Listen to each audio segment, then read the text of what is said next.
Olá, gente, tudo bem? Eu sou o Marco Chia, sou músico, sou produtor, sou arranjador, sou jornalista, assessor de imprensa e já trabalhei em diversas frentes dentro do mercado da música brasileira. Eu já fui desde o público, daquela pessoa que está lá curtindo o show, assim como todo mundo, assim como o artista que está em cima do palco, assim como o cara que está atrás do som, o cara que está atrás da banda, ajudando ela a crescer, ajudando ela a trabalhar e seguir uma carreira profissional. Então hoje eu vou passar alguns conhecimentos dentro dessa área, com algumas técnicas e práticas básicas, simples, de fácil acesso, para que você possa ter uma carreira mais profissional, mais organizada e que isso possa impactar de maneira positiva tanto a sua visão como para o que é profissional, quanto das pessoas que vão estar trabalhando com você. Isso vai te facilitar com comunicação, isso vai te facilitar com resultados, isso vai te facilitar de como as pessoas vão ver você dentro do seu trabalho, dentro da sua música. Esse curso nasceu em Salvador alguns anos atrás, eu trouxe aqui para o Rio recentemente, minha terra, e ele busca mostrar algumas técnicas básicas e simples para como você tornar a carreira do seu artista ou a sua própria carreira, enfim, da pessoa que você estiver trabalhando, mais profissional através de técnicas básicas, simples que você encontra na internet, tem acesso com facilidade e possa te ajudar a passar uma imagem mais profissional e mais organizada do seu trabalho, tanto para você mesmo, quanto para o seu artista, quanto para as pessoas que você quer trabalhar junto. Acho que o mais importante é frisar que esse curso ele não traz uma verdade. Isso não é o que eu quero buscar, isso não é o que eu quero que passe. São experiências minhas e eu quero que você entenda os porquês, os motivos e os exemplos que eu vou dar. Tenta encarar isso dentro da sua realidade, dentro da sua necessidade, interprete isso da sua forma e traga isso sim ou não dentro do seu projeto, no momento que você achar mais correto, no momento que você achar que seja melhor e que isso possa agregar no seu desafio de ter uma carreira, sabe? Não adianta você imaginar que existem fórmulas, que existem formatos que vão fazer você dar certo ou então que se eu seguir todas as regras eu vou conseguir chegar no objetivo. Não é assim. Acredito que o mercado modifica muito rapidamente. A gente tirar, por exemplo, dos anos 90 para cá, dos últimos 20 anos, nós tivemos uma mudança de formatos, de mídias e que isso também transforma o mercado tão grande que passou de fita cassete, vinil, CD, pirataria, MP3, agora streaming, 6 coisas diferentes, e tá voltando pro vinil, tá voltando por questões vintage. Essas mudanças fazem parte do mercado, então não tente interpretar isso como o que deve ser feito, mas tente interpretar isso como práticas que foram utilizadas que a gente pode tentar adaptar ou que a gente pode realmente até reproduzir ou mesmo não utilizar, certo? Vamos começar então com a primeira parte, que é registro de música. Você já sabe como é que funciona isso? Sabe quando é que nasceu? Vamos lá, vou explicar para você, vem pra cá. Então vamos lá, gente, registro de música. O registro de música não é um processo obrigatório para se fazer, mas ele é interessante pelo fato de que ele é uma forma oficial de você conseguir dizer que a música é sua, né? Hoje, o registro de música que autoriza isso da maneira oficial é a Biblioteca Nacional, apesar de muita gente falar que é o ERJ, ou então que tem alguma outra forma. Já ouvi até gente que pega e manda carta para si mesmo com a sua própria música e deixa ela selada caso tenha algum problema. Como se fosse uma forma de registro. Existem sites até privados de registro de música, mas não são aconselháveis. Legalmente, desde 1898, que é quando data a primeira lei de direito autoral do Brasil, o registro oficial é feito na Biblioteca Nacional. É curioso você pensar dessa forma, que é desde 1898, ou seja, mais de 100 anos é feito da mesma forma, porque o registro é literalmente feito da mesma forma, ou seja, ainda continua sendo no papel, arquivado, e originalmente ele deveria ter uma conferência para saber se existe alguma melodia semelhante com a que você está usando, se o teu trabalho tem alguma frase já utilizada, para poder vetar esse registro ou não. Mas na verdade funciona apenas como um grande arquivo de materiais que são enviados. E não há uma digitalização, não há uma conferência. Enfim, é complicado você utilizar esse tipo de registro hoje em dia para uma prova, mas é o melhor caminho que nós temos no momento. Bom, para você fazer o registro das suas músicas na Biblioteca Nacional, você precisa da sua identidade, CPF e comprovante de residência. Preencher um documentozinho que vai estar no link, eu vou passar para vocês, levar tudo numa pastinha, pode ser uma, pode ser 300 músicas. Tem que ter a letra e a partiturazinha, tá? Mas precisa ser aquela partitura de todo arranjo, não. É a base como se fosse quase uma cifra. Coloca tudo dentro dessa pastinha, entrega lá com os R$20 pagos, e é isso, sua música tem um registro oficial. Teoricamente, isso não te protege de muita coisa, porque além de ser um registro que não consegue verificar quem fez antes ou fez depois, ele está antiquado, né? Ele está ultrapassado, esse sistema. Como eu te falei, ele começa desde 1898. Mas na hora de uma disputa oficial, como esse é um tipo de registro feito e avaliado pelo governo, então acho que você vai ter mais vantagem caso tenha alguma desavença entre a sua música ou não, certo? Inclusive nessas disputas judiciais eu posso dar bons exemplos sobre isso. Vamos lá, primeiro a Ana Vilela. Você lembra da Ana Vilela? Daquele hit Trembala que embalou muitas FMs e muitos corações por aí? A Ana Vilela, ela pegou sua musiquinha e tal, que ela tava cantando voz e violão, gravou no celularzinho, mandou para os amigos de WhatsApp e postou no YouTube. Aquilo começou a viralizar de uma forma aleatória, que ela não teve o menor controle, e com isso ela passou mais ou menos uma semana tentando achar uma forma de ter um controle daquilo. Então ela não pôde fazer entrevistas, ela não conseguia falar, as pessoas não conseguiam encontrar ela direito, porque quem era a Ana Vilela? Não tinha nome, nada, e aquela música podia estar perdida. Então nesse meio tempo, até ela conseguir se organizar tudo, ela não tinha nenhum controle da sua própria música e nem dos lucros ou ganhos ou versões geradas por ela. Olha que perigo. Mas eu acho que isso não barra a situação do MC Beijinho. O MC Beijinho foi um cantor de funk, de brega funk, da Bahia, que no momento que ele estava sendo preso e passando ao vivo por aqueles programas de estilo Cidade Alerta, Balanço Geral, ele começou a cantar a música porque ele achou que era o momento dele de aparecer na TV. E aí o resultado é que aquela música viralizou, aquele momento aleatório viralizou, e as pessoas começaram a cantar aquilo ali e virar um hitzinho. Se você não tem o controle das coisas e sabe os seus direitos, acabam acontecendo alguns problemas. O que aconteceu é que um cantor chamado Felipe Escandurras pegou essa música dele, colocou um verso aleatório, decidiu colocar e colocou os dois como se fossem autores. Isso não pode pela lei de direito autoral brasileiro.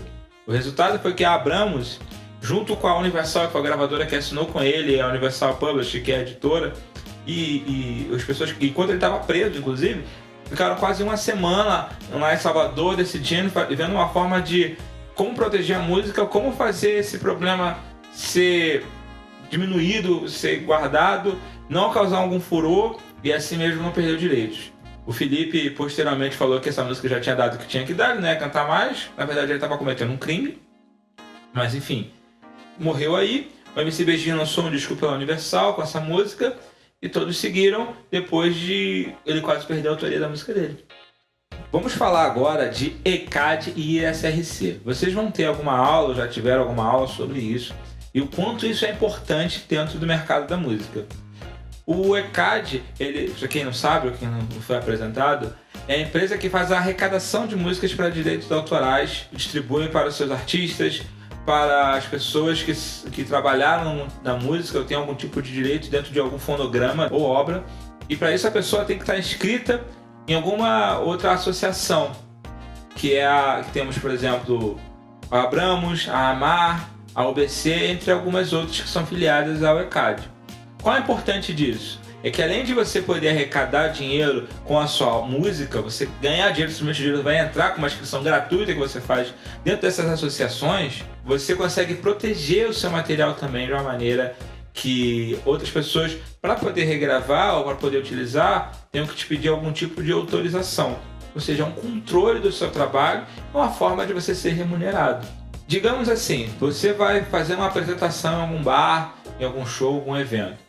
Aquele local ele tem que pagar um valor para o artista para ele poder receber. Esse valor é passado para o ECAD, o ECAD passa para a associação arrecadadora, tira um pedaço cada um deles para poder chegar em você de volta, ou se alguma pessoa cantou a sua música, seja numa rádio, seja numa apresentação, seja numa academia, enfim, em vários outros locais. Não só você ganha, como o intérprete ganha, como os músicos ganham, o produtor fonográfico, que geralmente é a pessoa que custeou a gravação, ganha, e por aí vai, o arranjador ganha. Então é importante que todos esses processos sejam bem preenchidos e que você possa ganhar dinheiro e dar dinheiro para outras pessoas. Além de ser uma lei, obviamente. Curiosamente, o ECAD é uma associação privada e única no Brasil. Você tem que decidir qual é a empresa que você quer se inscrever. Como eu falei, nós temos a UBC, a Abramos, a AMAR, entre outras. Basicamente, você precisa do RG, do CPF, comprovante de residência e conversar com a associação que você queira. Eles vão te dar um papelzinho onde você vai dizer quais são as formas que você quer se inscrever, como, por exemplo, se você quer assinar só como produtor fonográfico, se você quer assinar só como intérprete, enfim, achar o melhor caminho para isso. É interessante você preencher como produtor fonográfico, que isso vai te dar a autorização de você criar seus ISRCs, que são a forma que seus fonogramas são encontrados durante o mundo inteiro e onde a sua música vai ser direcionada para ganhar dinheiro. É um número gerado único para cada fonograma e com o seu prefixo único para cada artista. Então é muito importante que você tenha acesso e controle disso para que você possa gerar os seus próprios e ganhar e render dinheiro com isso, e não só depender de outras pessoas que façam e colocam seu nome. A importância disso é tão grande que, por exemplo, eu conheci uma artista, que prefiro não citar o nome aqui, que ela foi fazer um grande festival no Nordeste e também depois ela tocou no Lollapalooza. E ela era autora de todas as músicas da banda dela. Ela nunca foi inscrita em nenhuma associação arrecadadora, mesmo tocando em grandes eventos, nessa banda que estava até assinada, apesar de ser independente, assinada com ação livre. E ela tocou nesses festivais. E o que aconteceu? O ECAD bateu lá e falou: olha, isso aqui é um grande estacionamento, isso aqui é uma área aberta e o valor que vocês vão ter que desembolsar é tanto para os artistas, enfim. Ela tinha 6 mil reais para receber do ECAD sem saber, ela ficou por anos sem saber disso, sem receber essa grana, e o único custo que ela tinha para poder receber essa grana era pontualmente levar o seu comprovante de residência, sua identidade, CPF para uma associação de arrecadadora. Ou seja, nesse exato momento você pode ter um dinheiro te esperando. Você não sabe nem o valor, bastando uma mínima inscrição. É muito importante lembrar disso. Uma outra coisa que eu devo frisar são os direitos nos streamings. E com as mudanças atuais dentro da lei, a direito autoral, com a mudança dos streamings, é muito importante que você tenha um controle da sua música. Geralmente, quando você entra para te fazer uma distribuição de uma canção sua, via streaming, Spotify, Deezer, enfim, você pode colocar o seu ISRC nessa distribuição. Isso é importante para garantir seus direitos futuros, para caso as leis mudem, e você consiga receber esse dinheiro da maneira correta. Hoje em dia já existe forma de você ganhar direito autoral através dos streamings. Isso é uma outra questão que a gente pode passar para vocês. Mas não deixe de criar o seu próprio ISRC e não coloquem o ISRC automático nas plataformas de distribuição. Isso pode eliminar a chance de você ter o controle daquele ISRC dentro do streaming, além de você estar criando pontualmente um novo ISRC, mesmo que ele não vai ser distribuído pelo mundo, mas você está gerando um ISRC que não vai gerar lucro para você futuramente. Isso já aconteceu com uma artista minha e é uma dica que eu te dou. Antes de fazer qualquer lançamento, tenha em mãos o ISRC da sua canção, ok? Bom, falando ainda sobre a parte autoral, a parte de obra, é importante frisar o que é uma editora. Uma editora é uma empresa que vai controlar, entre aspas, assim, a sua obra. Ela vai responder por você, ela vai ter, entre aspas, uma procuração sobre a sua obra. Você pode não ter editora e manter esse controle via a sua associação arrecadadora. Você pode criar uma própria editora, por exemplo, assim como artistas como o Marcelo Camelo, como o Rodrigo Amarante, entre outros, que tem o controle da sua própria obra, sem precisar ficar dependendo de autorização de outras empresas. Ou você pode se filiar a alguma outra editora. Existem algumas particulares, existem também as de grandes gravadoras, e com isso você consegue ter uma divulgação melhor da sua obra, ter o controle melhor dos seus direitos e ter um acesso melhor a sincronizações em novelas, em games, comerciais, enfim. Nada disso é garantido. Você tem que entender qual é a sua necessidade se você quer ter essa troca, esse controle. O Zé Ramalho, por exemplo, ele tem sua obra presa em outras editoras, então tem músicas dele com uma editora, com outra, fonogramas com uma gravadora com outra. Isso faz com que nenhum best-of dele tenha todas as suas músicas famosas, entre aspas, os grandes sucessos. Então é interessante estudar a necessidade da editora dentro da sua carreira, como você quer levar isso, quais são os custos que você pode assumir sobre isso, e ver a melhor forma de você divulgar a sua canção. Vamos lá, beleza? Registro de marca nada mais é do que, por exemplo, se você tem um nome de um artista, você tem um nome direto de uma banda, você quer ter o controle desse nome justamente para que você não seja utilizado de maneira indevida. Por exemplo, eu posso ter o nome de uma banda de Marcos e virar uma marca de sex shop ou de alguma coisa desse sentido. Você não vai querer alinhar seu nome a algo que não representa o seu nome, a sua marca, certo? Então é interessante você ter o controle disso, assim como a Xuxa tem, assim como o Roberto Carlos tem o controle da sua marca. Só é importante você entender o momento disso, porque é um custo, é uma dificuldade burocrática grande para você conseguir chegar nesse objetivo. Existem várias formas de registro de marca, um registro de marca para uma área específica, um registro de marca geral, quando eu digo uma área específica, por exemplo, só de música ou geral em toda parte do país. Cada uma delas gera um protocolo, que gera um custo, e você tem que entender qual é a melhor forma de fazer isso e se até é melhor fazer isso. Eu posso citar exemplos de casos que não precisam, ou citar exemplos de casos que precisam. Vamos lá, como é que faz o registro de marca? Você vai no site do INPI, que é o Instituto Nacional de Propriedade Industrial. Lá você vai pagar a sua guia, que começa entre R$166, pelo menos até 2018, quando eu tinha feito essa pesquisa, e fazer todo o pedido e responder todas as formas. Não é um processo simples e não é um processo que eu aconselho a todos. Bom, dentro do site você pode encontrar as informações e seguir diretamente para a parte que te interessa. Como eu falei, não é uma situação fácil, você tem que entender o melhor motivo para isso. Por exemplo, nós temos bandas independentes aqui, por exemplo, a Maglore. Ela criou um nome próprio e único para isso. Então, para registrar essa marca seria interessante porque alguma pessoa pode simplesmente chegar e colocar o nome de uma marca de banana de Maglore. E é marca única, então vai diretamente atrapalhar. Agora, será que eles têm tamanho para isso? No momento, não. Então não vai atrapalhar a carreira deles. Talvez se eles virassem grandes artistas no nível nacional massificado, seja interessante justamente para não causar esse problema. Mas nesse instante, eu acho que é um custo que para eles não vale a pena. Essa questão de nomes, para você ter uma ideia, é muito importante você focar e saber o momento de fazer isso. Por exemplo, o Roberto Carlos, ele protegeu o nome dele e soltou alguns processos contra pessoas que estariam utilizando o nome dele. Acho que o caso mais emblemático foi esse aqui, quando ele processou um corretor que estava usando o seu nome, só que o nome do corretor era Roberto Carlos. Então é complicado você processar uma pessoa que esteja usando o próprio nome. Meu site, quando eu comecei a escrever, eu tinha criado um site chamado Rock Impress. Uma medida de uma pessoa que não tinha muita criatividade, já que nos anos 90 tinha uma famosa revista chamada Rock Press. E eu mesmo não tinha me ligado a isso. Eu recebi logo assim que eu estava iniciando o site, ele começou a fazer um sucesso, um e-mail da fundadora do Rock Press reclamando disso e falando que ela tinha direito da marca. Eu fui pesquisar e exatamente 3 meses antes de eu lançar o Rock Impress, ela tinha perdido o direito de utilizar a marca Rock Press porque ela deixou de pagar a marca, uma coisa anual, cara, é burocrático, igual eu falei. E com isso fez com que ela não pudesse reclamar comigo sobre o nome da marca utilizada. E uma outra história também bastante interessante que aconteceu recentemente é o programa da Patrícia Palumbo chamado Vozes do Brasil. Em alguns anos atrás, uma página do Facebook chamada Vozes do Brasil pegou o mesmo nome, utilizou e começou a fazer sucesso, chegando até 5 ou 6 milhões de seguidores. E com isso, Patrícia Palumbo entrou em contato com essa página, mostrou a documentação, viu que estava usando o nome de uma maneira não correta e a página teve que mudar de nome. Hoje em dia a página se chama Mais Brasil, ela tem 7 milhões de seguidores, continua funcionando normalmente, mas respeitando as leis.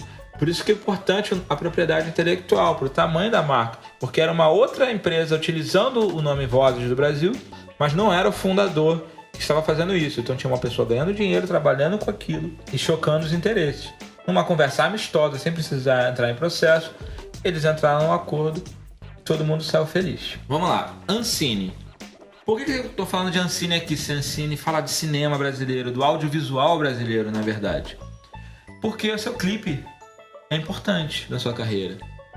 E se você quer que seu clipe passe na TV, ele tem que ter um cadastro específico na Ancine, que é feito através do diretor do clipe e tem todo um processo burocrático feito de uma maneira lenta, bem arrastada, principalmente no primeiro passo, que é o cadastro da pessoa. Eu tive um artista meu que demorou 4 meses para começar o cadastro e depois de 6 meses o clipe dele passou. Só que com todos os direitos feitos e corretos, ele conseguiu emplacar o clipe dele mais ou menos na época do Dia dos Namorados. E aí o clipe passou na Multishow com força especial, já que a música era bem romântica. Passou no Dia dos Namorados. começou a passar com frequência no TVZ e foi pro canal Bis, passou pelo canal Brasil, entre outros canais. Isso rendeu muita divulgação para ele, começou a aparecer bastante no YouTube. E muitos comentários, até inclusive no vídeo dele, falam sobre isso. Obrigado, TVZ, por trazer essa maravilha de música, setlist do Bis. E isso é legal. Tenho certeza que você quer também aparecer em grandes programas e trazer novos públicos para você. Isso é um processo lento. Eu vou falar um pouquinho de como que se faz isso. Bem, primeiro você vai se cadastrar no sistema Ancine Digital, colocar os seus dados, e aí vai começar o processo burocrático, que envolve enviar um DVD com um clipe junto, uma identificação, e tem toda uma papelada, inclusive que deve ser assinado durante a gravação do clipe ou tão após. E aí você vai receber o primeiro código específico, depois de vários meses, que é o CPB.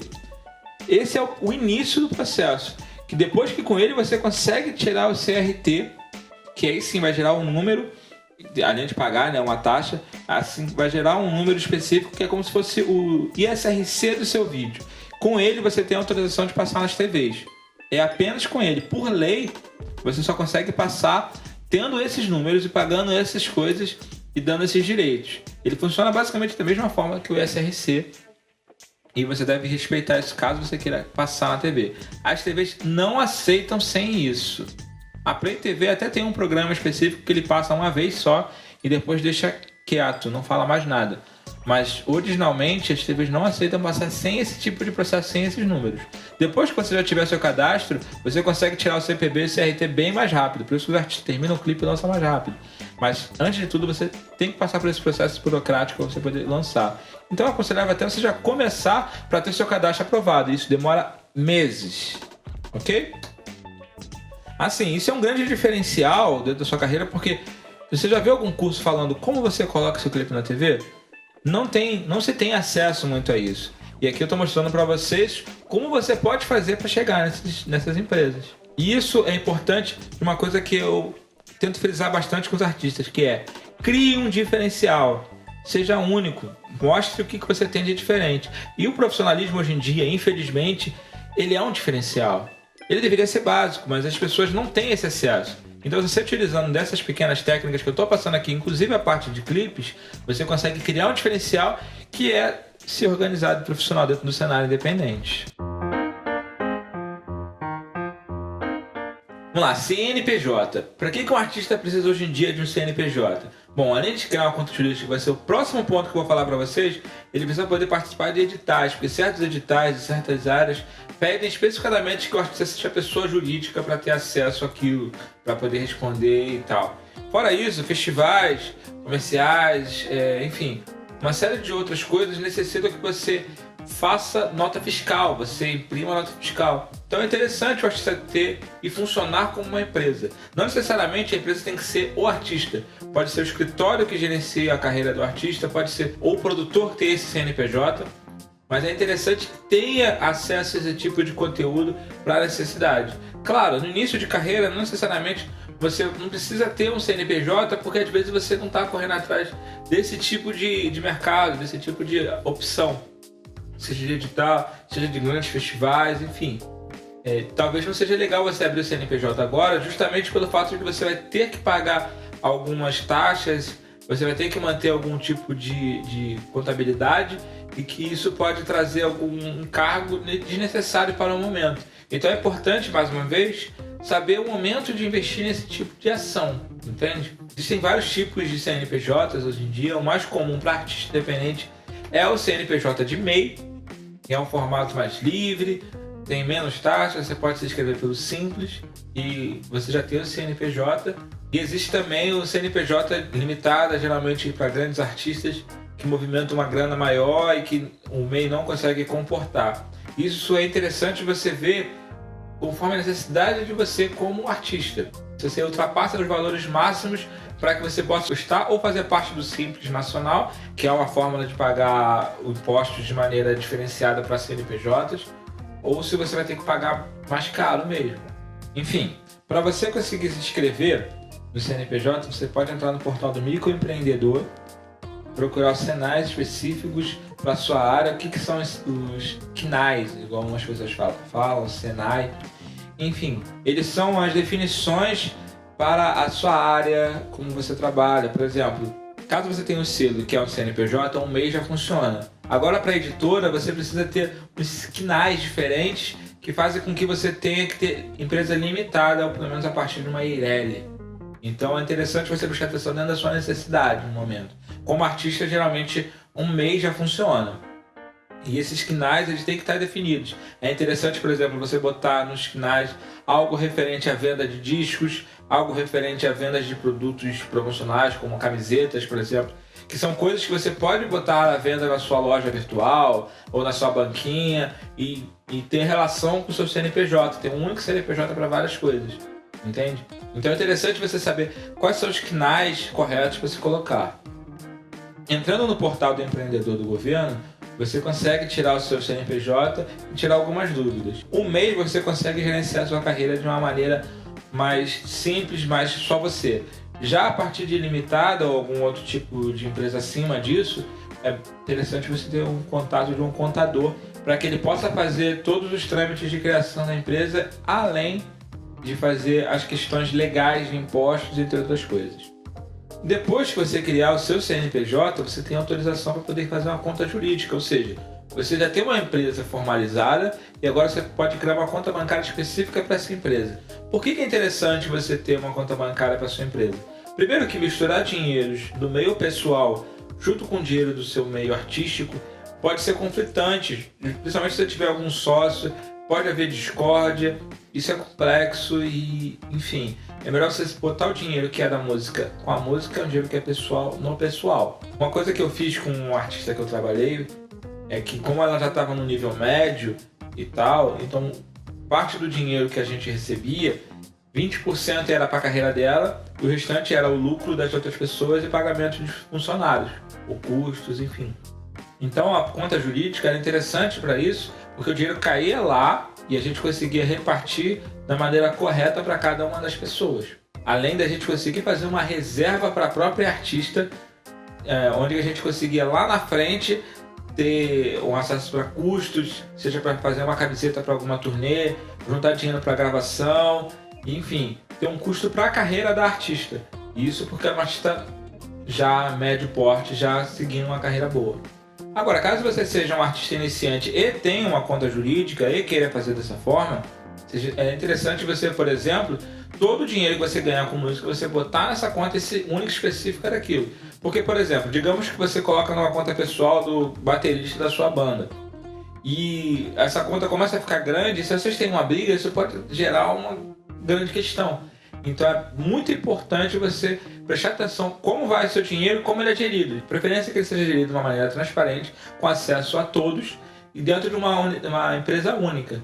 E não simplesmente controlado por uma única pessoa.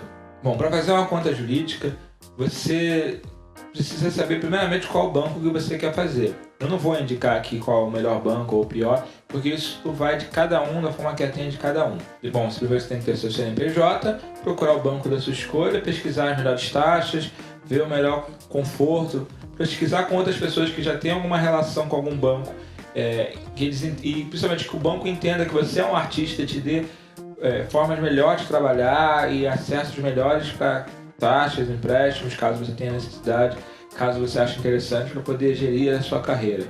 E você entrar com as outras informações para você criar essa conta bancária. Bom, acho que não é mistério para ninguém que o site oficial é bem importante na carreira de um artista. Mesmo que a gente tenha hoje em dia rede social para um contato direto, uma informação mais rápida, é importante que você tenha um local que tenha todas as suas informações e o acesso a tudo de uma maneira mastigada, rápida, fácil, e que isso não gere alguma dificuldade para um produtor chegar em você. Eu acho que a maior questão de exemplo que eu posso dar para vocês foi a participação da banda Mais Bonita da Cidade no programa da Fátima Bernardes, sei lá, muitos anos atrás. Bom, foi o que a banda me contou. Um artista que iria originalmente, ele não pôde ir mais, e a produção teve que correr para achar um outro artista.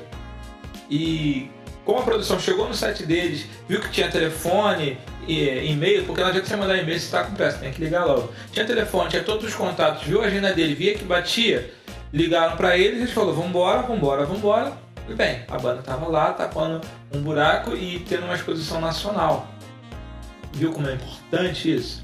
Você ter o acesso, os contatos? Fora que é aquela coisa, né? Você quer mandar uma informação para um produtor, é bom que ele encontre aquilo ali mastigado de uma maneira que tenha acesso fácil. Então não adianta, por exemplo, você mandar vários arquivos diferentes dentro de um e-mail, porque o e-mail vai ficar pesado e o cara não vai ler aquilo tudo. É melhor ele ter acesso de uma maneira organizada, bonita esteticamente e que seja dentro de um site oficial do artista.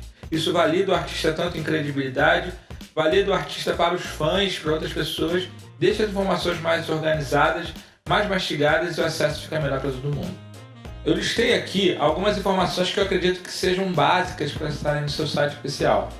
Isso inclui releases e biografia. Quando eu digo release e biografia, por quê? Os releases podem incluir, por exemplo, a música nova que você está lançando, falar sobre o clipe oficial, ou enfim, um show que vai acontecer. Já a biografia conta a história da banda. São coisas diferentes. Claro que você pode ter o release da própria banda, mas a biografia é um pouco mais interna, contar mais história. Uma outra variante interessante é que você consiga ter versões diminutivas do seu release, da sua biografia, com 200 caracteres, com 300 caracteres. Acontece muito em editais que você coloque um resumo da banda de 500, 600 caracteres. Às vezes isso é até complicado de se fazer, mas é bom que você tenha acesso a isso e se organize para isso. Bom, esse aqui, por exemplo, é um release que eu escrevi para o cantor pernambucano Barro, quando ele estava lançando seus trabalhos solo. Eu fui o primeiro assessor de imprensa dele e eu fiz um resumo mais completo que foi mandado para a imprensa. Aqui eu contei um pouco da história dele, sem utilizar de elogios próprios, e só contando a história da música, quem tocou, quais são as referências, enfim. Isso cabe numa aula específica sobre assessoria de imprensa. E também junto eu coloquei um releasezinho explicando a história dele, o que ele já fez, qual a importância dele, já que ele é um excelente artista que já trabalhou com muitas pessoas lá em Pernambuco, inclusive já fez turnês no país. Hoje é um artista de médio porte, professor universitário inclusive. Enfim, fui contando logo a história dele, mostrando shows, botando links. Aqui no caso não botei o link, mas enfim, aqui completou com o link. E informações de onde a pessoa pode encontrar fotos e outros releases oficiais dele. Para quê? Para que ela tenha acesso às coisas. Eu, por exemplo, as fotos oficiais dele, não adianta eu encher o e-mail com fotos oficiais, porque o e-mail vai ficar pesado e muita gente não recebe por isso. Eu mesmo não recebo, enquanto jornalista, fotos, porque pesa no meu e-mail e aí eu acabo ficando sem espaço e deixando de receber outras coisas, outras informações. Bem, outra informação muito importante que você tenha é o seu mapa de palco. Um mapa de palco é a demonstração da posição e necessidade de um artista dentro do palco. Então, por exemplo, se eu tenho um palco, eu consigo dizer, através desse mapa, onde fica cada um dos integrantes, qual é a posição da bateria, se o baterista é canhoto ou não, onde fica a energia, quantos integrantes tem na banda, entre outras informações mínimas. Eu vou mostrar um exemplo para vocês aqui. Por quê? Porque você quer mostrar que a sua banda não ocupa muito ou que a sua banda tem uma organização legal. Você quer também facilitar que os festivais organizem o seu palco para você e deixe aquilo mais rápido, mais funcional, mostrando que você é profissional. Esse aqui é um mapa de palco básico, onde posiciona, por exemplo, onde ficam os retornos para o artista. O cantor, como você vê aqui, como ele não tem nenhum tipo de ligação de violão, de teclado, você sabe que é um cantor solo, que ele só canta dentro da banda, precisa de um pedestal para isso. Aqui tem um amplificador de guitarra, com o guitarrista, essa é a posição que o guitarrista vai ficar, essa é a posição que o baixo vai ficar, é o amplificador dele. A preferência deles é Hartker, e aqui é Marshall para guitarra. A bateria com retorno atrás do baterista. Falta especificar nesse mapa de palco onde vão ficar os pedais dos artistas, porque eu imagino que pelo menos o guitarrista vai usar pedal. Onde liga em tomada, por exemplo. Isso é importante para poder mostrar que você necessita de ligações. Bom, se você quiser fazer um mapa de palco, tem um programa chamado Stage Plot. Ele é gratuito, você tem 30 dias no caso para poder utilizar ele. Você cria lá seu mapa de palco de uma maneira fácil, intuitiva e divulgar ele nas suas redes, no seu Media Kit, de uma maneira profissional e organizada. Já o Input List é uma lista de todas as conexões e necessidades que um artista tem. Através dele eu consigo saber mais ou menos qual a quantidade de canais que vão ser utilizados e qual o melhor equipamento que eu preciso ter para fazer o melhor show. É claro, você pode dizer para o produtor, pode colocar no seu próprio site, especificando, olha, eu não estou exigindo esse tipo de conteúdo. Para mim, o melhor se trabalhar e chegar no melhor resultado é esse. Mas eu estou aberto a novas formas de trabalhar ou com outros produtos. Isso aqui é só um exemplo de como eu gosto de trabalhar e o que eu uso no meu trabalho. conforme eu mostrei para vocês, a gente precisa também de fotos oficiais com créditos. É legal você ter essas fotos no seu próprio site, mas também é bacana você ter um link com isso para as pessoas terem acesso e baixarem elas com tranquilidade. Uma dica importante que eu posso dar para vocês: coloque na descrição da foto, tipo no nome da foto, né, no caso, quem foi o fotógrafo, porque por lei de direito autoral você tem que dar os créditos das pessoas. Então o jornalista, para ele poder publicar no jornal, ele tem que saber quem foi que tirou a foto. Mesmo que seja foto de divulgação, como geralmente as pessoas colocam, existe uma pessoa que foi lá e apertou o botão. Essa pessoa tem que ter nome. É interessante você colocar. Bom, e nas fotos oficiais é importante que você coloque ela em boa qualidade na distribuição, porque não adianta você divulgar a sua imagem em baixa qualidade que as pessoas não vão conseguir colocar. E bom, você não vai querer ver sua foto pixelada naquele jornal que você sempre quiser aparecer, não é?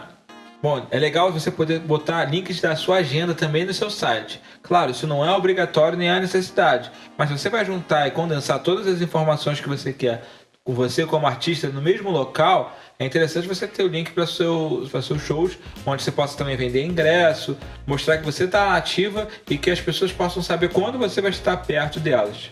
Obviamente você tem que ter os links para as redes sociais e de preferência com destaque para as redes sociais que você tem mais foco. Por exemplo, se você foca mais no Instagram e no Facebook, é legal estar lá. Se você está focando muito mais no TikTok, dê mais destaque no TikTok. Enfim, a rede social que estiver no momento sendo a mais interessante para você. Uma outra coisa interessante é que o número de seguidores nas suas redes sociais também fala muito de você como artista. Uma forma de divulgar que tenha os seus números também é sempre legal para mostrar que você é uma pessoa engajada, que você tem números, que você tem fãs e pessoas que estão sempre ali seguindo você. Obviamente é muito importante você ter todos os contatos possíveis dentro da sua área de contatos. Isso inclui o e-mail do produtor, telefone, um segundo telefone se for possível, o e-mail da sua assessoria de imprensa, o telefone dela, o e-mail do seu booker, o telefone do seu booker, no caso o booker é a pessoa que marca os seus shows. E também é legal que, caso seja possível, não seja um músico da banda, mas se for, saiba que ele tem que ter a responsabilidade de ser o porta-voz da banda, o porta-voz de vocês. Por que eu estou falando isso? Porque imagine que você é um artista famoso e seu telefone está divulgado no seu site oficial. Imagine quantas pessoas vão ficar te ligando para poder pedir autógrafo para amigo, para passar trote, um monte de coisa. Eu tenho meu nome divulgado e telefone divulgado em alguns artistas no qual eu trabalhei, e acaba que o meu telefone fica público. Recentemente eu recebi uma ligação de uma pessoa se dizendo ser do Raul Gil, querendo gravar com a minha banda no programa ao vivo, enfim, toda uma situação que ele utilizou e ele acabou entrando no meu WhatsApp e metendo um golpe em mim. Ou seja, a pessoa que está ali tem que estar muito preparada e saber que ela também pode cometer erros, assim como eu cometi. Então é ficar de olho nessas situações para não errar e não expor a banda e não cometer erros sobre isso. Vamos lá, logo e fonte. O logo é como o seu nome é escrito, o nome como artista, como sua banda é escrita, como o projeto que você trabalha é escrito. Já a fonte é a forma que ele é escrito, como é que é a letra que foi escrita. Você consegue fazer o logo e exportar ele através de JPEG ou PNG. JPEG é um formato fixo e não mudável, um tamanho específico você pode utilizar. É um tamanho mais leve, porém você tem menos possibilidade de modificar. O ideal é você salvar ele em PNG. Também é um tamanho fixo, porém é um tamanho que você tem uma qualidade alta. Quando você mexe, você perde pouco a qualidade dela, e tem o fundo transparente, então você consegue trazer para outros locais. E também você pode salvar ela em formato de Photoshop ou em formato de CorelDRAW. Por que isso é importante? Como você está divulgando a sua marca, a sua empresa, o seu projeto, você quer que as pessoas também mostrem isso, também falem desse projeto com a cara do projeto, com o formato de escrita de falar desse projeto em específico. Então o que acontece? É importante que você dê acesso para as pessoas para isso, para caso você queira aparecer naquele cartaz bonito daquele festival, exatamente como o seu nome é escrito, corretamente como o seu nome é feito, como você projetou o seu material para ser lançado. Afinal, acho que você não quer aparecer lá no cartaz do festival que você sempre sonhou com uma fonte Comic Sans aleatória. Agora eu vou juntar dois pedaços aqui: o link para ouvir música e baixar suas canções e clipes, e o mailing. Por que eu vou juntar? Há um tempo atrás eu fiz uma ação com uma artista independente no qual eu trabalhava, onde os seus fãs conseguiam baixar suas canções através do site oficial da cantora, se cadastrando nesse site, colocando informações como idade, nome, telefone e e-mail. E com isso, preenchendo esse cadastro, eles autorizavam que a gente mandasse conteúdo para eles, criando o que nós chamamos de mailing. Ou seja, era um download gratuito em troca de pequenas informações. Dentro desse mailing eu consigo direcionar produtos e direcionar divulgações para um público específico. Por exemplo, quando o artista ia fazer um show em algum estado específico onde eu tinha pessoas cadastradas, eu tinha um mail de mais de 4.000 pessoas, eu conseguia mandar um e-mail diretamente somente para essas pessoas dizendo: olha, a cantora está chegando na sua cidade, aproveite para comprar ingressos, leia o link através desse e-mail. Quando eu lançava uma nova camisa, algum produto novo, divulgava ali um clipe novo, divulgava ali. Era um mail que eu fazia com frequência para a gente poder trazer novas ações e divulgação justamente para o público-alvo, o público que está interessado na artista, e manter esse público sempre com conteúdo. Essa era uma ação específica que eu fiz de divulgação. Mas claro, há outras formas, até porque hoje em dia o download não é uma coisa tão frequente, tão sendo feita no mercado brasileiro. E interessante a gente achar novas formas de trabalhar. Então é importante que você tenha acesso às músicas do seu artista dentro do site oficial. Como você vai fazer isso? Se é através de download, de streaming, aí vai dentro da sua estratégia. Como eu falei de mailing, eu criei um formulário onde as pessoas clicavam num link dentro do site e caíam nesse formulário, e esse formulário era criado pelo MailChimp. É uma plataforma gratuita na internet, você tem um limitezinho de cadastro, depois é só você trocar de conta, e você consegue criar esses formulários, colar no seu site, juntar essas pessoas e posteriormente enviar e-mail diretamente para essas pessoas, falando dos seus produtos, falando o que você faz. É de graça, você junta seus fãs e consegue fidelizar eles, que é um dos principais focos aqui. A gente consiga organizar, conquistar e fidelizar os fãs através de maneira progressiva. Há outras plataformas de criação de mailing. Essa que eu usei, claro, você pode procurar a sua forma gratuita de fazer, mas é uma ajuda para a sua divulgação.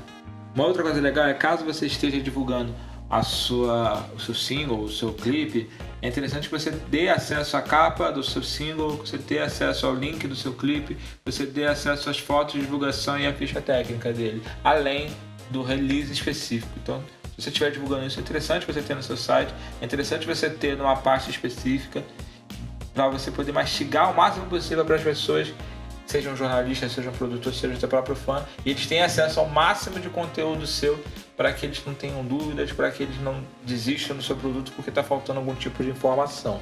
É legal também, se você puder, colocar o link das suas cifras, o link das suas letras. Isso pode ser feito através de links mesmo, dentro do site do cifra.com.br, Cifra Clube, Vagalume, letras.mus, Dinhos, enfim, existe uma infinidade de sites que se propõem a isso.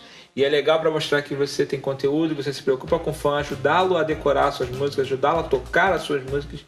E o mais legal é que você cria conteúdo na internet. Então, quando a pessoa jogar o seu nome como artista, vai ter vários links de vários lugares, de várias coisas, e mostrar que você é uma pessoa ativa. Isso mostra que sua banda é feita de uma maneira profissional, organizada de maneira profissional. E caso você esteja querendo ter uma loja virtual, é interessante que você também divulgue ela. Claro, o merchandising é um produto inicialmente caro, que exige algum tipo de investimento, mas feito de uma maneira estudada e pensada, e caso se encaixe dentro da divulgação de você como artista, como produtor, vale a pena investir. Eu, na minha experiência, eu criei um produto específico para uma artista, onde consistia num CD de divulgação do EP de estreia da artista, e sabendo que ela já tinha fãs antes, e eram fãs ardorosos, eu criei um projeto onde é que a gente fazia um disco bem caseiro, bem manual, bem artesanal, que era encartado dentro de um pôster gigante dela, num material mais durinho, dobrado assim especificadamente, na frente com a capa do disco num tamanho gigante e atrás com as letras, ficha técnica e outras informações dela.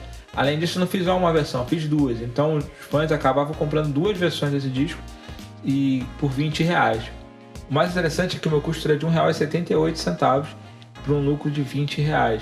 Então a gente conseguia converter isso muito bem. Se você vai fazer, por exemplo, uma camisa de divulgação à mão, você gasta geralmente de 12 a 14 reais. E você pode vender por 40.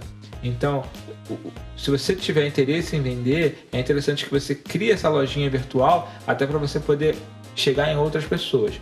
É claro, você tem que resolver questões de logística. Eu, por exemplo, com essa mesma artista, a gente não tinha uma loja virtual por questões de logística, por questões de investimento em certas questões. Mas se você tiver essa condição de fazer, vale a pena porque é mais um dinheiro que entra. Existe uma coisa chamada Media Kit. Ele é uma pasta virtual ou então uma pasta real mesmo, onde você consegue juntar diversas informações úteis para falar do seu artista e ser de fácil acesso para as pessoas. Eu fiz um Media Kit para, por exemplo, para Brenda Lucy, uma cantora que eu trabalhei recentemente, onde é que eu tinha várias fotos dela com os créditos e tal, o clipping dela, o release específico do disco, em vários formatos, líder técnico, input list, e até pode colocar outras informações, mas é uma junção fácil de onde estão todas as coisas. Por exemplo, esse aqui, por exemplo, é da banda La Nena, aqui do Rio de Janeiro, uma banda que eu participo. Nele tem clipping, a fonte que é utilizada para poder escrever o nome atualmente, o mapa de palco, reader técnico, input list, escrito de várias formas para várias tentativas de leitura, release também, né, uma coisa, fotos, e como a banda não tem acesso, não tem música divulgada, colocamos uma pasta aqui específica para algumas versões das canções.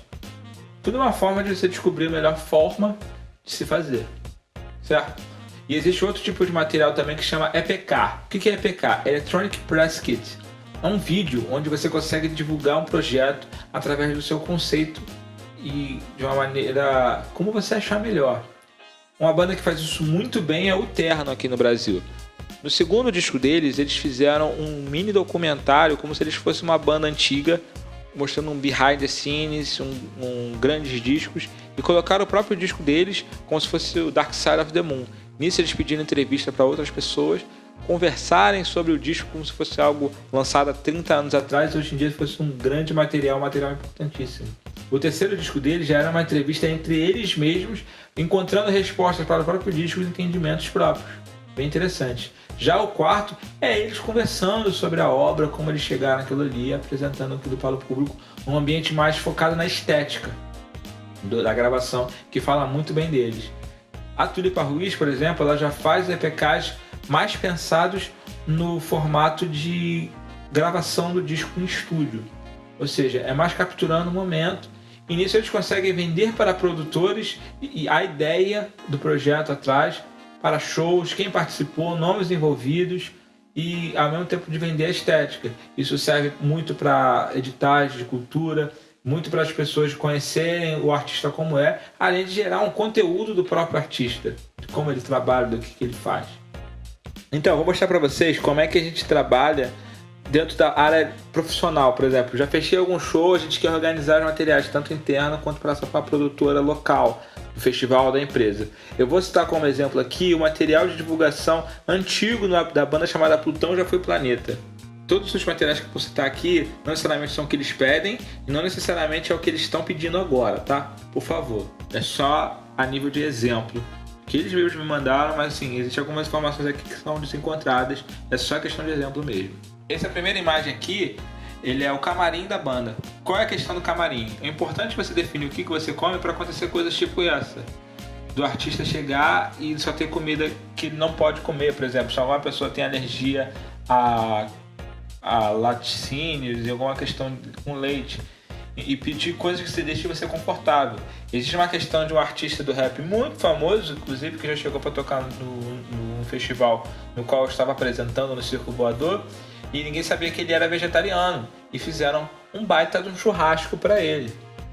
Esse mesmo artista também já aconteceu dele tocar no Lollapalooza, não tem nada na geladeira dele, tá zerada porque ele não mandou o camarim, a lista de camarim. E aí, o que aconteceu? Ele não teve o que comer. Ele teve que se virar com outros artistas. Então é importante que você defina o que você pode e o que você não pode para não tomar sustos, né? Eu vou mandar todos esses arquivos para vocês verem com calma, ok? Essa é uma ficha de pré-produção. Ela é para a produtora que gerencia a carreira da banda, para saber todos os detalhes e organizarem quem é o responsável do que, para quando tiver que cobrar alguém, falar diretamente para essa pessoa. E não ter acontecer de quem que tá errado, quem que fez certo, não sei o que. Define-se as responsabilidades e quem faz o que, como e o que. Já o Flight List e o Room List, ele serve justamente para quando o artista chegar no hotel, para quando o artista chegar no voo, já ter todos os dados à mão e não ficar cada um, me dá aqui a tua identidade, peraí, qual é o teu nome? Teu nome é com G ou com R? Enfim, questão desse tipo. Definir todas as informações e deixá-las prontas para as pessoas e não ter problema. Todas as pessoas envolvidas no voo, na entrada no hotel e tal, tudo está organizado. Já esse aqui é o reader técnico no formato que a Plutão Já Foi Planeta quis utilizar. É um formato mais simples, tem mais alguns detalhes que o outro, parece ser mais longo, mas é mais detalhado. Não só tem um mapa do palco, como tem uma foto de como ele deve ficar. E eles aproveitaram também para botar o reader técnico de iluminação. Isso é raro acontecer. Eu tive um artista só que eu trabalhei que a gente fez isso. Mas vale a pena, porque caso tenha uma outra pessoa que não conhece o som, que não está acostumada a trabalhar com esse artista, que é o que acontece com 99% dos shows, se ele souber mais ou menos o que vai acontecer, o que vai ter, se der uma base para essa pessoa, vai ficar muito mais fácil de você ter um show mais interessante, se ter um movimento mais legal e o seu impacto da sua apresentação criar um diferencial. Já eles fizeram uma coisa interessante, eles também fizeram um reader técnico apenas para os shows acústicos. Eu também fiz isso com a minha outra artista, e é um reader diferente, mas também é uma forma de você vender shows. Você não precisa vender só shows ao vivo com vários integrantes. Você pode fazer um show acústico também diferenciado para palcos menores, para estruturas menores. Você ter duas formas de trabalhar. Vamos para o release das bandas. Essa parte aqui é subjetiva, então não vou explicar muito o que está escrito aqui. Vocês vão ler e vão tentar passar o máximo dessas informações para o seu release. Eu estou escrevendo e falando delas, dessa parte, definindo isso, não só como um produtor de banda, mas como um jornalista, como um assessor de imprensa, como uma pessoa que já trabalhou em diversos veículos. E eu recebo muita coisa, até hoje. E eu não consigo ler tudo, principalmente se não estiver bem escrito, principalmente se não estiver bem definido, se todas as informações não estiverem ali. Então eu fiz um pequeno resumo para facilitar. Eu vou comentar só alguns pontos para nos facilitar, ok? É muito importante rotular a música e deixar as referências claras. Eu sei que para muito artista isso é muito chato, definir o que você é, o que você faz. Eu também não gosto. Só que é muito mais fácil você entregar mastigado e dizer o que é, do que você tomar um susto e você fazer um som completamente complexo e a pessoa disser que é simples, porque nem todo mundo entende o que você está fazendo. Você também não é o único. Então, claro que tem referências. Mesmo que sejam referências muito dispares, sei lá, se você tiver influência de Eric Clapton e El Chan, beleza, mas fale disso, que isso pode gerar uma parte da pauta de quanto você faz algo diferente. Eu tenho certeza, você escutou alguma coisa para poder chegar nesse som que você está fazendo hoje. Você não é o único. E a gente tem que ter isso em mente. Então vamos ajudar o jornalista a chegar no ponto que ele quer, dele ter interesse, dele gostar, dele achar que, legal, então... o som dele parece essa banda aqui, eu conheço essa banda aqui, é isso mesmo? Eu gosto muito dessa banda, vamos procurar e vamos ver. Interessante. Vamos desapegar de nomes, de rótulos que às vezes eles estão ao nosso favor. Muito desse conteúdo aqui, eu já falei várias vezes aqui durante o vídeo. Isso aqui é um resumo para mostrar a posição que você pode utilizar isso. E aliás, uma boa dica, se você for mandar isso para um produtor, coloca o resumo do artista, o próprio release, no corpo do e-mail. Facilita as pessoas de ler e coloque o menos downloads possíveis, a menor quantidade possível de arquivos anexados dentro do seu e-mail. Não pede o e-mail, igual eu já falei para vocês. Procure não dizer que você é a melhor banda do mundo, procure não dizer o quanto seu clipe é incrível. Deixe o próprio jornalista ou a pessoa que vai ler achar e chegar a essa conclusão. A menos que, claro, seja uma banda caricata, seja uma banda que tenha uma própria forma de dialogar e utilizar isso. Por exemplo, o Patofu é uma banda que é muito caricata, ela gosta de usar essa questão irônica, essa brincadeira dentro do trabalho deles. Então, quando eles queriam chamar a atenção dos jornalistas, o que eles fizeram? Já que eles são mineiros, eles resolveram mandar queijos para os jornalistas de São Paulo.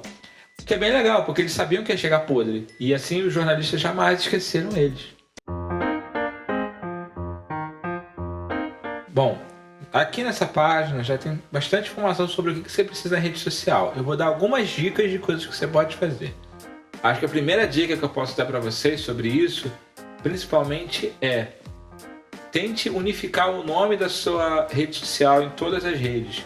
Por exemplo, se o teu Facebook se chama artista.oficial, tente colocar também o seu Instagram artista.oficial e todas as outras redes artista.oficial.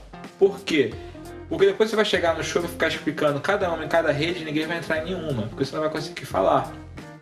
Crie um padrão e, de preferência, coloque sempre o nome do artista na frente e depois uma palavra complementar, porque isso, na hora de buscar no Google, ele leva em consideração a primeira palavra que aparece. Então, para te achar melhor, para te localizar melhor, é interessante que seja o seu nome de artista. Bom, no Facebook você pode trabalhar ele de diversas formas. Uma das dicas que eu posso te dar, principalmente, é colocar as informações bem corretinhas na sua descrição, e quanto mais informações, melhor. Tanto para poder ser localizado com mais facilidade, quanto para o Facebook validar o seu Facebook como a sua página, no caso, como oficial. Uma dica legal que eu posso dar para vocês é que no momento que você faz uma postagem no feed, seja no Instagram, no Facebook, coloque uma pessoa para ficar fazendo comentário de todo mundo que falar alguma coisa. Todo mundo que falar qualquer coisa. Comente, curta o comentário, incentive as pessoas e combine com seus amigos para fazer isso, porque isso ajuda você a ter um maior alcance. Geralmente o Facebook trabalha com alcance de 5%, 2% para as pessoas que estão postando uma coisa. Se aquele conteúdo parecer ser interessante para esse porcentagem de pessoas, ele aumenta para 20%. Se parecer que é interessante para essas pessoas, ele chega a mais 30%.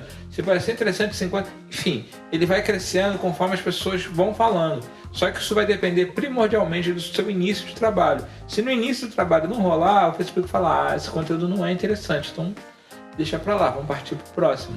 Então, quando o assunto for interessante, chame a galera para participar com você dessa postagem, mais próximos, que eles vão ajudar a fazer esse conteúdo disseminar de uma maneira mais interessante.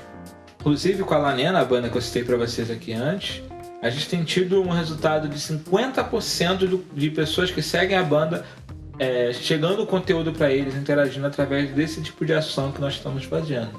Então, recomendo que você faça isso para poder criar mais interação com o seu público e chegar para mais pessoas o seu conteúdo. Bom, não se preocupe em monetização do YouTube enquanto você é artista, porque quando você distribui uma música, o Content ID, que é o sistema de reconhecimento de canção autoral distribuída deles, vai entender que essa música sua está sendo distribuída e todo o lucro vai ser revestido para a empresa que está fazendo esse tipo de distribuição. Então não fique se preocupando em monetizar. A menos que você tenha um canal muito além de música, onde é que você tem vlog, que você tem algum outro tipo de conteúdo e que você acha interessante. Mas a sua música, enquanto distribuída, ela já tem, entre aspas, um dono. A menos que você chegue para sua distribuidora e fale, olha, não quero que você receba por mim, deixa que eu recebo sozinho. O que? Quando você não tem uma frequência de postagem, não faz muito sentido, é basicamente perder dinheiro. Não esqueçam dessas informações que eu estou colocando aqui, referente ao que você tem que colocar no vídeo, na descrição do vídeo. Isso é interessante principalmente para as buscas do vídeo, para as pessoas encontrarem seu conteúdo, para as pessoas gravarem seu conteúdo e também faça a mesma coisa que eu falei, comente, fale, peça para as pessoas curtirem, faz diferença. Essa formação aqui do tagueamento é muito interessante e eu vou mostrar para vocês agora no porquê. O que acontece? Quando você tagueia um vídeo, ele não aparece originalmente no YouTube. Só que ele direciona os conteúdos semelhantes para o seu vídeo aparecer. Então é utilizado muito por pessoas que querem que seu vídeo seja relacionado com outros artistas. Eu vou mostrar, por exemplo, vamos ver como é que a Marília Mendonça faz isso. Vou botar o nome dela no YouTube. E aí eu vou ensinar um macetinho para vocês de como é que vocês descobrem como é que seus artistas estão tagueando os seus vídeos. Vamos botar esse aqui, ó, do Gabi. Se você clicar na tua página, ir em ver código-fonte e digitar e buscar um conteúdo, digitar a palavra keywords, você vai encontrar exatamente todas as palavras-chave, as tags que foram utilizadas. E a Marília Mendonça utilizou as palavras Marília Mendonça, Henrique Juliano, Jorge Mateus, Simone C. Maria, Yasmin Santos, Léo Santana e por aí vai, assim. outros nomes de outras músicas, justamente para poder as pessoas localizarem isso. Anitta, por exemplo, Som Livre, que é o nome da gravadora, lançamentos, o nome do projeto, outros nomes, sertanejo top, enfim, tem toda uma estratégia por trás para que seus vídeos tenham melhor alcance. E vale você também utilizar disso, que isso é uma dica que está sendo dada. Pense bem na hora que você vai pedir a sua conta verificada para as empresas. Às vezes você não tem qualificação para isso e não vale muito a pena. Por exemplo, no Instagram você tem que ter um contrato assinado com uma distribuidora e um contrato assinado com o CNPJ e mostrando que você é uma empresa. No Facebook é a mesma coisa, então não adianta você dar um passo além. O Twitter tem toda uma dificuldade para você acessar isso. Talvez não valha a pena você fazer isso quando você é um artista muito pequeno. Talvez tenha que ser um passo por vez. Quando você estiver crescendo, você procurar esse tipo de conteúdo. Até porque se você é negado antes, isso vai estar lá escrito: olha, esse artista já teve o seu pedido de verificação negada. Isso pode dificultar você conseguir em outros momentos. E é legal você ter Instagram for Business. Você transformar o seu Instagram como um Instagram para negócios, porque ele te ajuda a validar outros tipos de ações. Como, por exemplo, o Spotify for Artists. Você só consegue ter acesso a eles com o Instagram de empresa. Quando você vai subir um disco no seu YouTube, não necessariamente você precisa colocar todo o seu disco com faixas separadas. Você pode colocar o disco completo, que o próprio YouTube vai entender a diferença das suas canções e quando entra cada uma. É interessante só você colocar uma playlistzinha dizendo que a cada segundo, por exemplo, aos 2.05 começa a música tal. Para poder ter a divisão de faixas, as pessoas poderem clicar e saber que faixa entra. Claro, se você também quiser colocar também todas as músicas separadas e criar uma playlist específica, você pode. Só tente pensar em, se você tiver 2 lugares diferentes com o mesmo link da música, se você pode escutar tanto no disco completo quanto na música separada, há a possibilidade boa de você dividir a quantidade de views e os dois ficarem com views pequenos. Então, quando você puder ter 100 views num vídeo só, você vai ter 50 num, 50 no outro. Então pense na sua estratégia de como você vai fazer isso.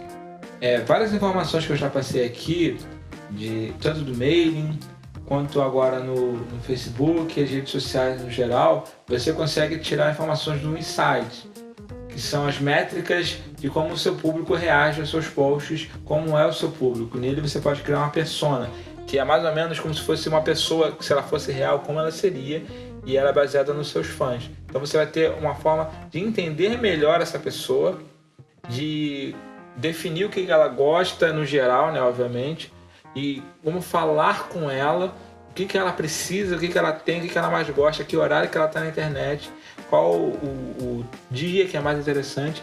E é legal você estar bem por dentro dessas métricas que são oferecidas pelo Instagram, pelo Facebook, no caso do Instagram, só o Instagram for Business, porque você consegue ter esse controle melhor do seu público e lidar melhor com ele, saber quem é o seu público na real, sabe? E claro, isso também vai te ajudar a fazer posts patrocinados. E nesses posts patrocinados você vai ter melhores resultados, obviamente, você saber melhor para quem você está falando e como você quer falar com eles. Bom, outros sites bacanas para você ter conteúdo é o Vagalume, o Letras, Cifra Club e o Cifras.com, que eu já tinha falado para vocês, que é legal você ter esses conteúdos. Em alguns deles, inclusive, você pode subir fotos, releases, entre outras informações. Bom, o Songkick, por exemplo, que é um site onde você pode colocar os seus shows e eles podem aparecer lá no Spotify, através de uma integração que eu vou ensinar para vocês na aula sobre Spotify for Artists daqui a pouco. Tem o Simpla, que é uma plataforma que você pode vender ingressos, criar sua própria página personalizada e nele você também pegar métricas para conhecer melhor o seu público. O Music Match, que é um site que você consegue colocar as letras da sua música e eles passarem no seu Instagram, sabe? Quando você tá vendo tá botando uma música no Instagram e aparecem umas letras, você consegue colocar através desse site. Tem outros sites também, mas esse site, por exemplo, você consegue fazer isso. Tem o setlist.fm, que você consegue colocar todos os setlists de todos os seus shows e nisso você fazer um compilado histórico de todas as coisas que aconteceram no show de vocês e trazer os fãs para acompanharem isso. Enfim, existem diversos outros sites que você pode trabalhar esse tipo de conteúdo e eles também vão te ajudar a definir qual é o seu público-alvo, qual é a persona que você trabalha e além de gerar conteúdo para as pessoas te encontrarem na internet. E aqui tem outros exemplos de locais que você consegue pegar o seu público-alvo. além das redes sociais que eu já tinha citado, do Spotify for Artists, do Apple for Artists, agora já tem o Deezer for Artists também, do Simpla. Você pode verificar também o público dos seus shows, fazer campanhas nas suas redes sociais perguntando sobre. O seu mailing também fala muito sobre isso, se você souber trabalhar eles. Via outros artistas, ou seja, conversando com eles, entendendo como é que eles estão trabalhando e se são artistas próximos a vocês, têm som próximo, que andam junto com você, você pode verificar isso. E claro, não ache que seus amigos e seus familiares são diretamente seu público-alvo. Tem que ver pessoas que gostam do seu som e entendam ele. E bem, eu vou fazer algumas outras considerações específicas aqui para ajudar vocês na parte de profissionalismo. Não adianta você marcar muitos shows. Não adianta você achar que show vai resolver suas questões. Você tem que ser o máximo profissional possível para você poder otimizar isso. Um caso que eu conheço tem 2 artistas que eu conheço que fizeram shows assim adoidados, 2 bandas importantes do cenário independente nacional, uma do Espírito Santo, uma de Minas, e que eles fizeram mais de 50 shows em 2 meses ou 3 meses, uma questão assim. Só que essa turnê, entre aspas, suicida, faz com que eles não conseguissem divulgar os shows legais, faz que eles não consigam trazer novas coisas, porque eles acabam perdendo dinheiro, chegando e viajando 8 horas de carro para chegar no local e tocar para 4 pessoas. Por quê? Porque é um show atrapalhando o outro. É muito interessante você criar diferenciais para o seu show e o seu show ser vendido de uma maneira especial e não simplesmente por quantidade. Isso não vai trazer resultado, isso só vai trazer decepção. Procure gestar financeiramente a sua banda, se preocupando com questões de como lucrar e como guardar dinheiro também. O que é o dinheiro da banda, o que é o dinheiro pessoal, o que é o investimento e o que não é. Se você seguir questões profissionais, você consegue otimizar essa grana. E de preferência, seja multitarefa, entenda todos os processos, opine e também saiba delegar para outras pessoas. Trabalhar em conjunto. E caso você não souber, contrate profissionais, contrate pessoas que possam te ajudar. Isso só vão agregar ao seu trabalho e trazer novas opiniões. Nós vivemos no mercado. Esse mercado tem profissionais, ele precisa ser alimentado. Não adianta você fazer as coisas só por querer fazer, sem conhecer o material, sem conhecer a forma de trabalho. Então, se você tiver acesso ou condições de contratar, contrate. Se você tiver condições de aprender, aprenda. Mas tente entender que há todo um contexto, todo um funcionamento dentro do cenário e que você precisa alimentar diversas coisas, entender diversas coisas. Procure aumentar as suas redes sociais. Claro, isso é meio óbvio, mas não tente fazer isso de uma maneira escrota. Tente entender como o seu público é, falar com pessoas do seu público, criar conteúdos para eles, sem você precisar comprar seguidores, sem você precisar fazer estratégias suicidas que na verdade não vão trazer público para você, vão trazer números. E números são diferentes de público porque eles acabam sumindo com o seu público real e as pessoas que não são seu público vão tendo destaque na sua timeline, vão aparecendo, o seu conteúdo vai aparecendo mais para eles, menos para as pessoas que realmente gostam de você, e você está só afundando a sua carreira. E no fundo você vai acabar fazendo shows para pouquíssimas pessoas e não a realidade dos seus números na internet. E eu acho que o mais importante é você olhar para os outros artistas, pessoas bem-sucedidas, e saber como eles trabalharam, se focar neles, perguntar, criar prazos, criar um mínimo de qualidade, criar sua própria estética, entender como trabalhar, como você quer trabalhar e onde você quer chegar. Eu acho que a melhor pessoa a defender e definir o que você é você. Só que você não precisa fazer isso sozinho, você pode pedir ajuda para outras pessoas. Eu trabalho numa situação que eu defendo uma linha, uma teoria, que para mim é organizar, conquistar e fidelizar. Primeiro eu organizo tudo, eu deixo as coisas prontas para poder serem trabalhadas profissionalmente, e aí eu passo para conquista. E dentro da conquista eu consigo chegar no público, mostrar o meu conteúdo, mostrar o que eu faço, mostrar o que eu tenho, qual o produto, qual é a música, qual é o artista, qual é a estética, falando com eles diretamente. E aí eu passo para a fidelização, que é criar conteúdo, manter essa galera, trazer outras pessoas e manter essa galera e aumentar sempre esse público. Nisso se baseia em questões onde é que eu crio diferenciais e essas pessoas se surpreendem com isso, sabem que aquela artista, ou que aquele artista, ou que aquela banda, ou que aquele produtor, ou que aquele projeto tem algo diferente, algo legal para fazer. Procure se organizar dessa forma, procure criar seus diferenciais, procure ser profissional. Só essas questões que parecem ser básicas já fazem você estar bem diferente, bem à frente da maioria dos artistas. Certo? Pronto, galera. Entendeu? Rolou? Tem alguma dúvida? junto com o material que eu vou mandar para vocês, que tem todos esses links, essas informações que eu passei de exemplo para essa aula, eu vou mandar para vocês o meu contato, que qualquer dúvida vocês podem entrar em contato comigo, farei questão de responder vocês e tirar todas as dúvidas de vocês. Eu espero que isso tenha ajudado e mais uma vez, essa aula é para ajudar a vocês a usar técnicas que facilitem o seu trabalho, os seus resultados. Interprete elas da sua forma, traga outras, estude mercado, estude relações, estude forma de trabalho, para que vocês consigam ter o seu melhor jeito de trabalhar, porque não existe fórmula, existe a nossa forma de trabalhar, certo? Muito obrigado, gente. Um grande abraço. Tchau.